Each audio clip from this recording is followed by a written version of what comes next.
السلام عليكم ورحمة الله وبركاته ولاشين آمن لك وفشيال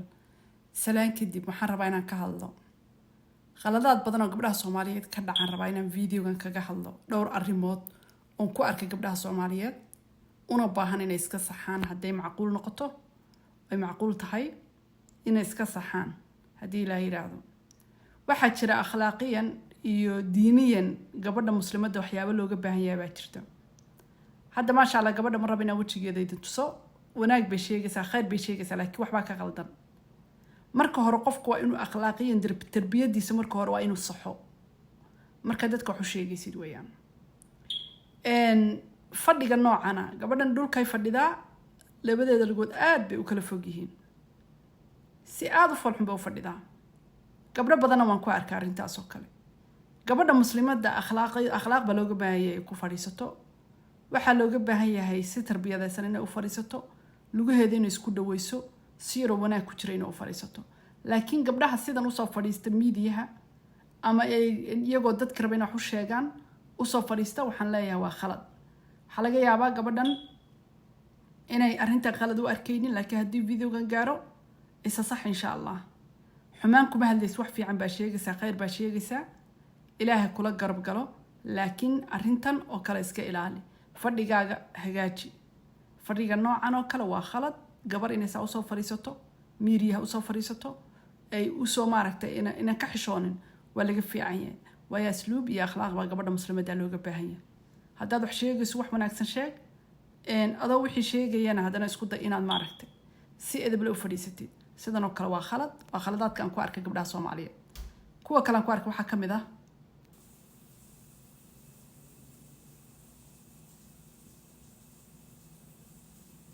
bal qoftaas wax ma cunaysa dhaqan xumadaas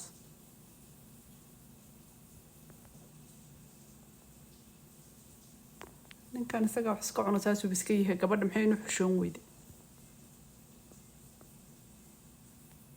dhaqanka fiicnayn tan kamid ah saan oo kale adoo miidiya ku jira in afkaaga dalqadaada la arko cuntada cunaysa la arko saa wax cunaysa la arko saa wax boobaysa la arko ceeb waay وعيب والله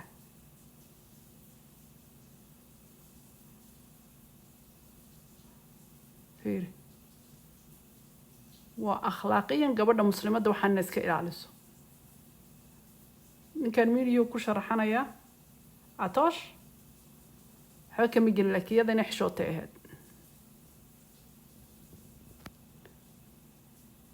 نوعيا نوكلا بدن inkastoon aamina jeclahay qof wanaagsan ay tahay haddana dhaqankan waa dhaqan aan ku arkay Soomaali oo dhan iyadoo kaliya uga madalnihi tanna waa waxyaabaha u baahan tahay Soomaalida inay iska bedelaan qofka airportka marka uu ka soo dago ila soo dhaweynayo albaab baa jira dadku ka soo baxaan waxaan arkay Soomaalida badan albaabkii bay qofka uga hortagayaan way ordayaan albaabkii bay xanibayaan waxa lagu xanabiyaa baabuurka alaabta lagu watay iyo dadkii oo dhudhun kanaya waqti qaadanayo securitygaas waad aragtaa gacanta taagay wuu celinaya dadkii wuu ka celinaya ninkan kale meesha maray wuu la yaabsan yahay waayo dad baa ka dambeeya oo soo baxaya mana aha aamino oo kaliya dad badan baan ku arkay arintaas albaabkaas laga soo baxayo qofka waa inaa sugtaa oo meesha ka soo sokayso macnaha albaabka kale u dhow oo barxadda ah ama airportka dhankiisa dhexda ah waa inuu qofka ku maaragtay aad ku hab ku siiso laakiin isla albaabkii laga soo galaayo meesha la taagan yahay albaabkii dadka ay ka soo wada baxayeen dadkan soo baxaya qof walba qof baa sugaya oo dadkiisu iyaga way ku faraxsan yihiin laakiin in la xanibo ma dad badan waxa arkasaas oo kale loo xanibo qofka albaabka looga hortagaya waxa la sameeynaa meesha baa la qabsanaya meesha baa cabaar la qaadanaya cabaar baa hab la isa siinaya qof ku dhigaya ummadda kale ee meesha joogta waa lama socdaan taas waa nidaam xumo waa magaalo joog xumo wax aad iyo aad looga aan u wanaagsaneyn Soomaaliyeed badan airport marka dad ku soo dhaweynaysan waad sameeysan taas marka waxaan aamino uga dan leeyahay ma laakiin tusaalaan u soo qaatay kuwa kale saas oo kale waan arkay iyagana saas oo kale meesha u xinibay aad bay u badan yihiin waliba reer muxuu ahaa Malaysia aad bay ugu badan yahay arintaas قفك الله لو قفك إيربورت كسو قاضي الباب كوجور تجا قفك أدب يعني هوي وقالي هوي وتكفر حدا ما شاء الله ورن لكن إن حوجا مركي لحظة تمادة مثل نين كان ماشي وتاجي هاي إن أسود لكن هالكاس والباب كي لقى جلاي مرك الباب كي لقى جلاي إلا حنبو وسكورة تجساس وكلا إذا لها اللي قعنت إذين تاجوا كسا كدقاق وإذين لا يماش ما أركتان لما صعدتان ما أوجدين إذا واحد سميليسين لكن نك سكورة كاه ماشي إلى لنا الباب كبير ربعينه إذا كعليو وإذا لا يكتشوج قف كيبا دتك كدم بيوم بحنبتين ومعناها دتكو مركي كسر بحيين باب ماشي كحنبتين مركي تاسو كلوا مقالة شو حمو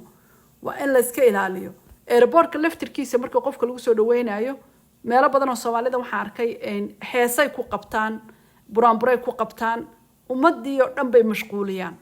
ماشينا وميل بيسنس والله ميل لو قلت لك إن ديارada ka baxaan ka soo galaan oo dadku ay in yar joogi karaan habitaysiyaan ka baxaan laakiin waxa arkay oo kaliya waa Soomaali kaliya dadka airport ka dhexeysa buraanburka ka tunta ama calan qaata ama isku soo dhaweeya meesha dhan qabsada ummadda waxa arkaysa inay si xun u wada fiirinayaan markay saa sameynayaan because waad mashquulinaysaan ummadii baa mashquulinaysaa marka qofkaaga marka rabto inaad soo dhaweysid matal airport ka banaankiisa oo kale كسوجا وحير هالكاس داربتان إير قبصة هالكاس كوه وجوهها داربتان لكن الباب كلا صوب حي أنت استاجان أو قفك كور تجان أو فلاور كلا ركينان ومدي لنا حنيبة يعني أنت سو على نوى وطن أو كلا نوع وحيابها خلادات أكو سمعنا سامو حكم ده مثل علم بسوق عادتين علم معمول قبل بسوق عادتين كو احترام دلك أشوكتان علم كود مركز دل شوكتان أو قف كسر وين سان إيربوركا isagana waa in wadankaas calankiisa lagu soo daro waa in wadankaas calankiisa lagu soo daro waayo wadankii baa joogtaa ixtiraam buu ka mudan yahay marka calankii ay wadatani calanka kale isku soo qaarna kana qaateen qaarna kana qaateen buuqa iyo heesaha iyo adduunka laga dhex sameeyay meesha businesska ana la iska daayo qaladaadka kale ee Soomaalidu badan yaqaanaan waxa kamid ah metal meel xafiisa la soo galaya حفيز كاس بوق بالله قد حسمينا ما التلفون بوقفك قبسنا ما أنت التلفون بكل شيء كينايا دتكي حفيز كشقينا ما مقلايان شقده ودين ما قبسن كران ماشى وامير شقو لو مثل قلنا أتكلم شيء كيسو قف كان ما احترام ما يبقى تلفون بس كقبسنا يا ما أنت وبس كشيء كينا ما أنت بوقس ليا مشغول كبني آدمي كان أتكون سمعنا سقف كان شقدي سما قبن كرب بكوس بوق بعد كفر رئيسه مركا احترام درada noocaas la iska daayay bulshada Soomaaliyeed hal iska daay magaalo joog xumada markaad meel soo gashaan waa meel shaqo qofkan telefoonu ka jawaabaya telefoonadii uu ka jawaabaya ma maqlayo because adiga awada ama ilmaad wadata ilmihii baa wad iska qaylinaya ama telefonkii baa qabsanaysa maanta telefoon baa ku sheekeynaysa waa waxyaabaha dhaqan xumada inta badan aan ku arkay Soomaalida qofkii ma maqli karo qofkii kale uu la hadlay because meeshu waa meel shaqo gurigaagii ma aha sida gurigaagii oo kala telefoon iska qabsanaysa dhagtaad ka gashanaysa maanta baad iska qoslaysa iska sheekeynaysa umadii kale way aaminsan yihiin umadii kale way fadhiyaan ixtiraam bay ku fadhiyaan meesha way ixtiraamayaan waayo gurigaagii ma aha fadhigaagii ma aha meeshan saa ugu dhaqmayso waa khalad marka qaar waxaan arkaa headphone-ka baasha dhigaha lagu dhageysto wax lagu dhageysto ma soo qaataan sida aniga metal meelahan ka shaqeeyo kale waan ku arkay ma soo qaataan waxay sameynayaan سماعدي دقها يقشنايين وحا يدقيسنايين ay gooni ugu tahay waxaan dadka inuu kula dhageystaan maaha moogta qofkiiba waxa la sabuxu sameynaya wuu fura codkiiba furaya telefoonka codkii telefoonka marka la furo wax alla waxa dhageysanaysa umadii kala aad ku dhibaysaa umadana waxaan inay dhageystaan ma aha ilaa waxa aad dhageysanay moogta ama dhagaha wax gasho ama inta yar aad meesha fadhida ka maaran oo ka samir laakiin meeshii ma fariisanaya waxaan dadkan ka soo qaada dhagaxaan inay yihiin waxaygan ku kordhageysanaya waxaygan ku korsheedanaya maanta dhan telefoon ku sheekeynaya ixtiraam darada intaas karaahiya meesha ka dhacda dadkan nida shaqeysanay way karaahiyada noocaas ay dhaqan xumada iyo magaalo joog xumada la iska daay Soomaaliyeed magaalo joog xumada la iska daay sida dadka loola dhaqmayo waxyaabo badan oo saas oo kale ayaa jira insha Allah waan ka soo hadli doonaa hadii la yiraahdo magaalo joog xumada Soomaalida inta badan ay sameeyaan hadii ilaahay yiraahdo تعجلت فيديو ku xigan kaga soo hadli doona والسلام عليكم ورحمة الله وبركاته